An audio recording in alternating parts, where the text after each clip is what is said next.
I am talking about roll calls this evening. Roll calls are very interesting things. Screenwriters love roll calls because they allow them to save time. Usually you see these in a caper movie or in a World War II movie, and they say, okay, this is Tex, and he's from Texas, and he's good with the machine gun, and he can open a safe real fast. And this is Columbus, and he's from Ohio, and he's our getaway driver. And things like that. It helps them save time with all that boring character development and leaves more time in the script for explosions and car chases. So they love that. In the Bible, different uses are made of roll calls. And I've got a list here, if Zach will bring it up, of some different roll calls that appear in the Bible. The first one that we find in the Bible is Genesis 49, which is an account of Jacob giving blessings to each of his sons, the 12 tribes of Israel. And it's really kind of neat because he goes through and describes each of his sons as a different animal and describes their personality. Exodus 6, there's kind of an extensive listing of the heads of families who are going to be leaving Egypt when Pharaoh finally gives in. Then we have the book of Numbers. And the book of Numbers is mostly different censuses. And we get all the people and all the tribes and all the sub-clans and who begat whom. And then it goes into what pieces of land they're going to get when they go into the promised land and things like that. And so it's the Numbers is a really appropriate name for that book. Joshua 13 has a really interesting census or roll call. It's a listing of 31 kings that have been defeated by the hand of God through different people. Chronicles 21, that's where Satan decides he's going to stir up some trouble for King David, and he incites David to take a census. This one always kind of bothered me because I thought the Bible is a book full of roll calls. And so why did David get in trouble over this? And I came to the conclusion that he was counting his military men, and it was an act of a lack of faith because he wanted to know how many people he had available to fight. And when you've got God on your side, it doesn't matter how many people you've got to fight. Matthew and Luke both open with a roll call of Christ's lineage, and of course Caesar's census in those two books play a really important part in telling the nativity story because they want everybody to go back to their own town, and that kind of sets the stage for the birth of Christ and the fulfillment of Scripture. And that, of course, leads us probably to the most famous roll call in the Bible. If you grew up in the Church of Christ, you call it the roll call of faith. In Hebrews 11, if you'd like to turn there. My Bible here just says by faith, which I like a lot better, but we'll get into that as we go.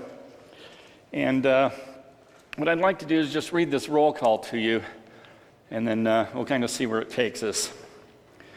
Now, faith is the assurance of things hoped for, the conviction of things not seen. For by it the people of old received their commendation. By faith we understand that the universe was created by the word of God, so that what is seen was not made out of things that are visible. By faith, Abel offered to God a more acceptable sacrifice than Cain, through which he was commended as righteous, God commending him by accepting his gifts. And through his faith, though he still died, he still speaks. By faith, Enoch was taken up so that he should not see death, and he was not found, because God had taken him up. Now before he was taken, he was commended as having pleased God. And without faith, it is impossible to please him, for whoever would draw near to God must believe that he exists and that he rewards those who seek him. By faith, Noah, being warned by God concerning events as yet unseen, in reverent fear constructed an ark for the saving of his household. By this he condemned the world and became an heir of the righteousness that comes by faith. By faith, Abraham obeyed when he was called to go out to a place that he was to receive as an inheritance. And he went out not knowing where he was going. By faith, he went to live in the land of promise as in a foreign land, living in tents with Isaac and Jacob, heirs with him of the same promise. For he was looking forward to the city that has foundations, whose designer and builder is God.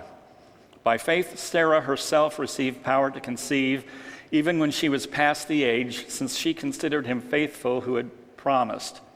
Therefore, from one man, and him as good as dead, were born descendants, as many as the stars of heaven, and as many as the innumerable grains of sand by the seashore. These all died in faith, not having received the things promised, but having seen them and greeted them from afar, and having acknowledged that they were strangers and exiles on the earth.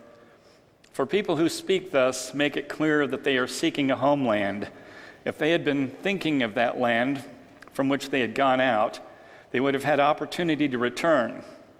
But as it is, they desire a better country, that is, a heavenly one. Therefore, God is not ashamed to be called their God, for he has prepared for them a city. By faith, Abraham, when he was tested, offered up Isaac, and he who had received the promises was in the act of offering up his only son, of whom it is said, "Through Isaac shall your offspring be named." He considered that God was able to raise him from the dead, from which, figuratively speaking, he did receive him back. By faith, Isaac invoked future blessings on Jacob and Esau. By faith, Jacob, when dying, blessed each of the sons of Joseph, bowing in worship over the head of his staff. By faith, Joseph, at the end of his life, made mention of the exodus of the Israelites and gave directions concerning his bones.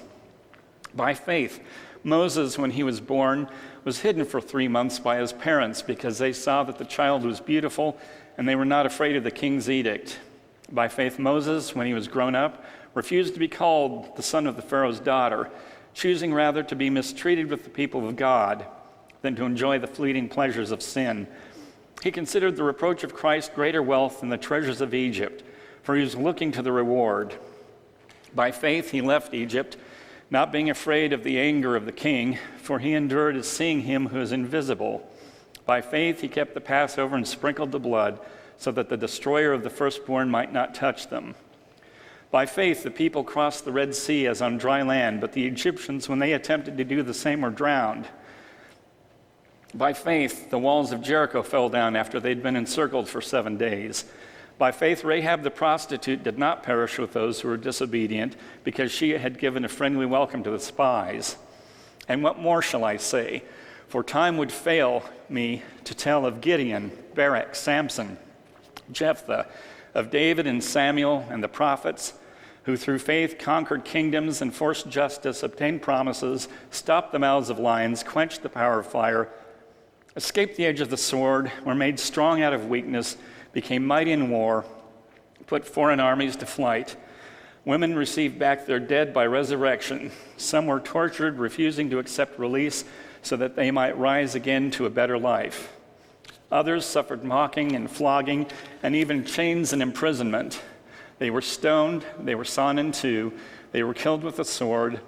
They went about in skins of sheep and goats, destitute, afflicted, mistreated, of whom the world was not worthy, wandering about in deserts and mountains and in dens and caves of the earth. And all these, though commended through their faith, did not receive what was promised, since God had promised something better for us, that apart from us, they should not be made perfect. We read this a lot, and it's kind of comforting at times, although that last part about people being sawn in two and being put to the sword can be a little alarming for us. But sometimes, as we read this, I think we get into kind of a disconnect, because this is almost like reading a roll call of superheroes. You know, it's the roll call of the Justice League of America or the Avengers or something, because all of these people were just fantastic. And it talks about how they did all these wonderful things. You know, they led armies and they got their loved ones back from the dead. And sometimes I think there's a disconnect between that and between us, where we're not trying to fight major battles. We're just trying to get through the day. We've got mortgages and car payments and health care and all these other issues. We're not fighting the big battles. We're just trying to fight the battle of trying to get from day to day. So as I've been studying, I've started looking at this differently. I've been looking at Hebrews 11 a little bit differently now. And that's because I'm going to confess, I'm an Old Testament guy in a New Testament church.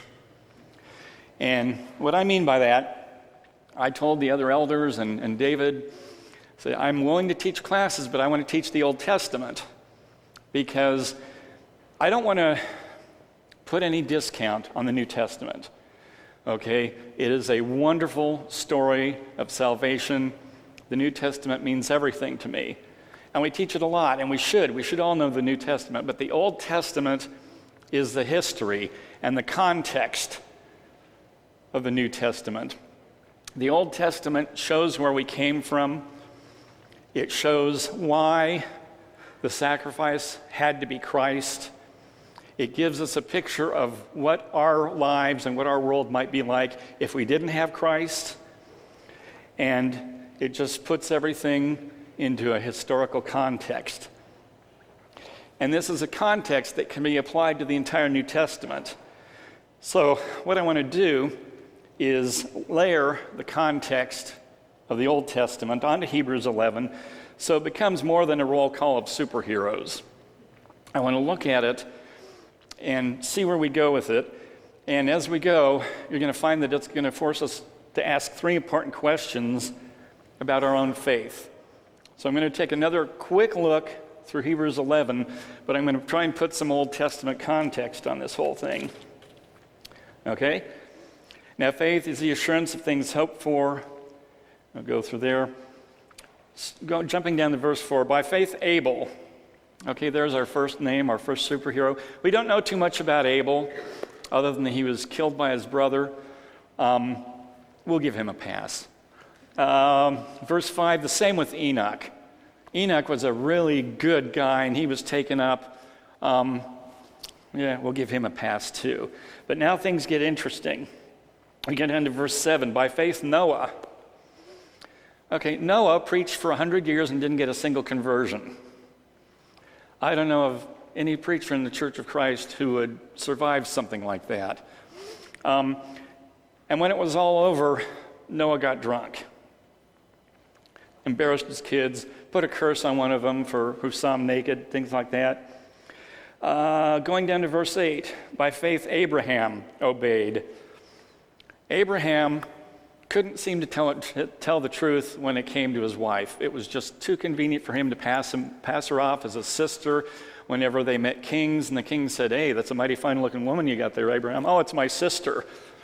And so on a number of occasions, kings got in trouble because they tried to take Sarah into their harems, and everyone in the country got their wombs closed until people figured out what was going on, and it's all because Abraham didn't tell the truth. Verse 11, Sarah laughed at God. When God said, you will have a child, she laughed at him in a moment of disbelief. Verse 23, Moses, the great prophet and hero of Israel, killed a guy. And yeah, I know, every movie we see about Moses, it was an accident. I don't think it was an accident, because if you read the account, Moses went to great pains to hide the body in the sand, and you don't do that if you got mad and threw a rock at him and it caused, the nose of the Sphinx to fall off and onto the guy's head. You don't go to all the trouble of running away and hiding in the desert for 40 years with your father-in-law if it was just an accident. And then when he was called out, he argued with God and said, I don't want to do it. I'm not the guy. I don't give speeches. Tried to make excuses. And eventually he rose to the occasion. This is really interesting. In verse 29, by faith the people crossed the Red Sea as on dry land. That's terrific. And these are the same people that badgered God and pestered God and said, we want something to eat, until the point where God said, you're going to eat quail until it comes out of your nose. That's a part in the Bible where I really know that God is our Father, because he sounds just like a father there. That just sounds like a father that is fed up. Oh, you want quail? Okay, you're going to get quail, and it's going to come out of your nose. Verse 31, Rahab the prostitute. Enough said. Verse 30, for time would fail me to tell of Gideon, that great courageous soldier who kept putting God off and saying, I'm not the one you want. I'm the least person in the least tribe, in the least clan, and kept testing God and testing God. There's Barak, who's told to go after a really nasty king, and he wouldn't do it unless somebody went with him. And so God said, kind of shook his head and said, okay, Deborah will go with you, but because you didn't believe me, the enemy is going to be delivered into the hands of the woman. And then we get into that whole juicy story with the tent peg. Okay, we have Jephthah, who was going to battle and made a rash promise and ended up sacrificing his daughter. And then David. We all know the David story. Took a census when he wasn't supposed to. Then he saw the wife of one of his generals from his rooftop when he wasn't supposed to. Brought her into his house, got her pregnant, tried to cover it up by having his friend the general murdered. And then, my favorite, I skipped over him, I'm coming back. Samson. I had been reading Judges and gone through the story of Samson. And I read the story and I thought, boy, this guy is a real jerk. Because he falls in love with a woman out of faith, a Philistine woman. And he keeps tormenting these people. And then Bathsheba, they get this whole arrangement made. And he just keeps tormenting her, and he's killing people by the score. Not Bathsheba, whatever her name is. Delilah, thank you. Yeah, an appropriate name taken by a radio host. Explain that. Yeah, so Samson and Delilah, there's that whole thing. I'd always seen Samson as a bad boy, okay? He was a womanizer, and when it came to his career, this guy was the Terminator, okay?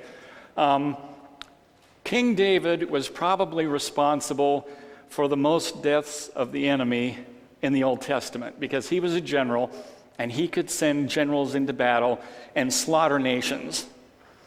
But for one guy, this Samson has the highest body count, I think, of anybody, even of David's mightiest mighty men.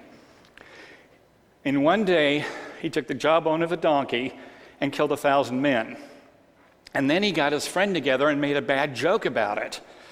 Because if you go to the original language, the word for jawbone is the same word as piles and piles. And so he said, with the jawbone of a donkey, I have made piles and piles. And everyone was like, Samson, ha, you made a pun. But when you killed 1,000 guys in one day, yeah, there are going to be piles and piles of them. Not only that, but on the day he died, there were 3,000 people watching him be the trained monkey of the Philistines. And when he pushed against the pillar, he killed them all, and the account in Judges says that he killed more people in his death than he did during his lifetime. So here's a guy with a body count of more than 4,000 people during his lifetime. So I get back into Hebrews 11, and I'm reading along, and I come to Samson's name, and my mind just puts on the brake.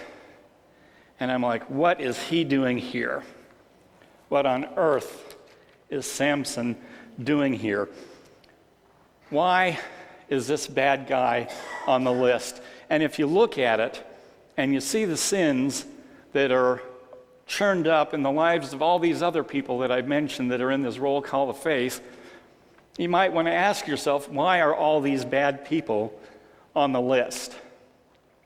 Now, I'm taking this from the point of view of what I call the worldly hierarchy of sin. And the way the worldly hierarchy of sin, the way that works is, if you get a speeding ticket, That is not as bad as robbing a bank. I mean, they're both breaking the law of the land. In God's eyes, sin is sin. We all know that. But the worldly hierarchy of sin, you get a speeding ticket, not as bad as robbing a bank. Robbing a bank, not as bad as murdering someone. Murdering someone, not as bad as murdering 10 people, and so on and so on. So as we move through this hierarchy, we can look at what some of these people did, and we could look at our own lives, and we can feel pretty good about ourselves in a Dr. Phil kind of way. You know, hey, pat myself on the back. I mean, let's take a quick poll. How many of you have killed 4,000 people in your lifetime? Let's see your hand. I'm just holding my hand up as an example. I haven't killed anyone. Okay, anyone here killed 1,000 people in one day? No? I'm disappointed. Okay, so when we look at the sins of others in the worldly hierarchy of things, we can feel pretty good about ourselves. Yeah, we're doing all right. But I think the real meaning of this section is that when we put our faith in God and when we surrender to the will of God, that trumps sin, and it trumps it every time. These people were commended not on who they were. They were commended in spite of who they were. They were commended because of God, who God made them to be. So, how can faith trump sin like that? Our second question. Well, it's through the love of God that happens. And that's because God's love is perfect. How perfect is it? It's so perfect that He sent Christ to die for us. And in His death, He set us free from the bondage of sin. He took sin out of our lives. We are no longer sinners. He has physically taken us out of the basket. You know, this is the worldly hierarchy again. He's taken us out of the basket that says sinners and dropped us into the basket that says saved or saints or whatever you want to call it. And then we walk in the Spirit and we try to live the kind of life that God wants us. And when we do sin, God forgets about it completely and utterly. I had Jonathan read from Jeremiah 31, and that verse ends with the line, "And I will remember their sins no more." And it's not just Jeremiah that God said that to, because He said that to Isaiah in Isaiah 43:25. There's a whole section there, and again, "I will remember their sins no more." And that message is echoed quite coincidentally and conveniently right here in the book of Hebrews. The Jeremiah is quoted in Hebrews 8, and the Isaiah is quoted in Hebrews 10. And this builds this enormous picture for us of God's grace as we try to walk in the Spirit. We've got this grace that covers us because God forgets our sin completely and utterly. So, most of you have heard of Patrick Mead. A lot of nods. Guy's quite a speaker, and the first time I heard him speak, he said something that really caught my attention.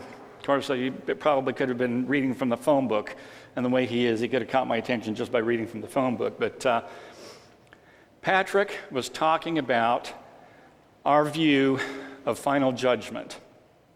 As we get into this thing, according to him, some of us anyway, that when we die, we're going to go to the other side, and when judgment comes, we're going to stand there, and there's going to be a big movie screen, and we're going to get shown the movie of our life.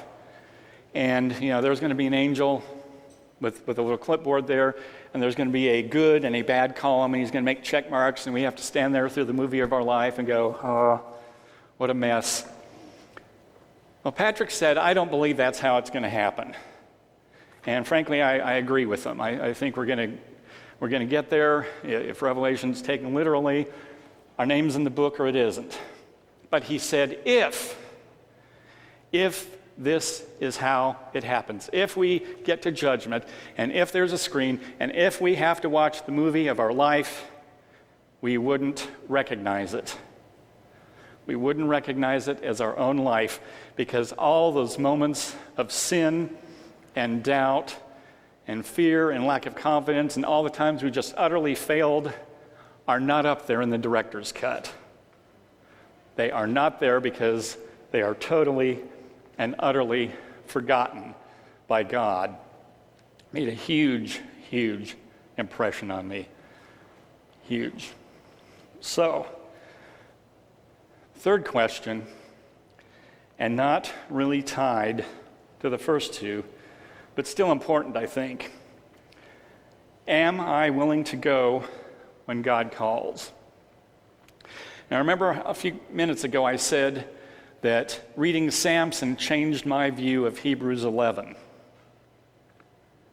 Well, reading Hebrews 11 made me go back and read in Judges about Samson again, and that changed my view about Samson. Because when I went back to Samson, I found out some really interesting things. I found out that Samson was not the jerk I thought he was, because everything he was doing, he was supposed to be doing. You know, he starts out, they're not supposed to cut his hair, and the father asks the angel, how am I supposed to raise the guy? And the angel gives the father the Cliff's Notes version on how to raise the baby Samson. And the first thing Samson does when he gets out of the Hebrew equivalent of high school or whatever, is he finds a Philistine woman and falls in love with her. And it brings his father great grief because he's marrying out of the faith. And something I never, well, you know how you read the Bible, you read it, and you read something and you pass over it, and all of a sudden you start putting in context of other things and putting all these things together, and suddenly something jumped out at me. It said that Samson's father was grieved by this because he didn't understand that what Samson was doing was from God, and that God was looking for a way to attack the Philistines. And so you start looking at Samson's life and this misspent life of his, and the picture starts taking shape. Because Samson goes and he gets in a tussle over his first bride, and there's this whole thing where he asks an impossible riddle to answer, and they end up owing him 30 sets of clothing, and then they marry the girl off to somebody else and say, well, you can have the second prize bride. And so Samson gets mad and he ties some foxes together by the tails and lights some bushels on fire and burns down their crops. And about this time, the Philistines put out a contract on Samson. They're really fed up with him, and they want him dead. And so he antagonizes them. He goes and visits a prostitute, and they're like, okay, let's go in and kill him.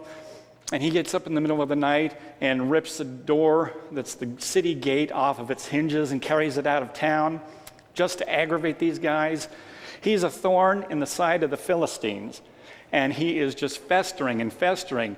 And it gets to the point where by the time they make arrangements with Delilah to deliver him into their hands, they no longer just want to kill him, because Samson over and over and over has tormented them and humiliated them and make them look like fools. They no longer want to just kill him. They want to take him back and humiliate him as much as he has humiliated them. And this whole time, they are playing into God's hands, because they catch Samson, and you know the story, they put out his eyes, and they drag him to Philistine World Headquarters, and they put him in the temple, and he's up against the two pillars, and there are 3,000 people, and these aren't paying customers. These are the Philistine elite. There are leaders and priests and colonels and generals. Everyone is there to see Samson become the Philistines' performing monkey. And so when Samson reached out and he pushed those two pillars apart, and that building came down, and 3,000 people, 3,001, died, the Philistine nation was basically decapitated. In that moment, all of their leadership was gone, and they wouldn't bother the Hebrew nation for a long time. It was the will of God, a little rock rolling downhill, gathering speed until it was irresistible. So now you take that and you start looking at these people who were failures, but each one of them had a mission from God. You had Abraham.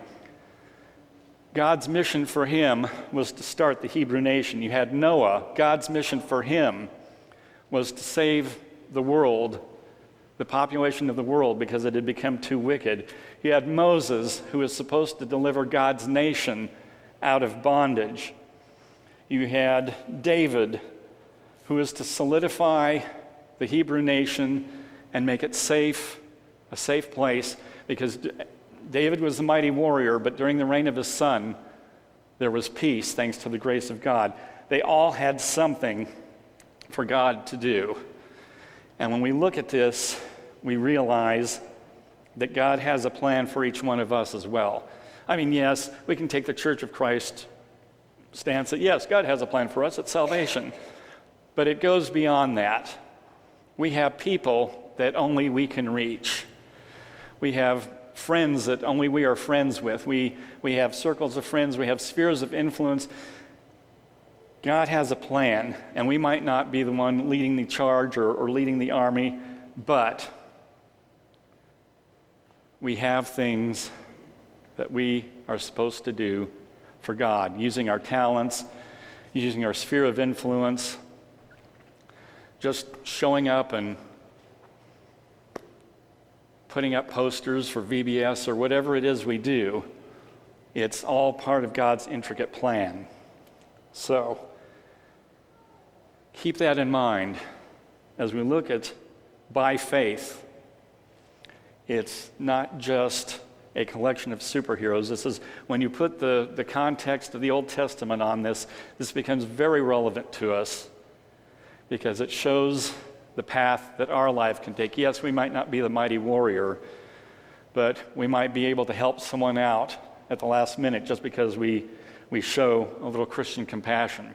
So that song we sang at the very beginning, maybe it shouldn't be when the roll is called up yonder, I'll be there.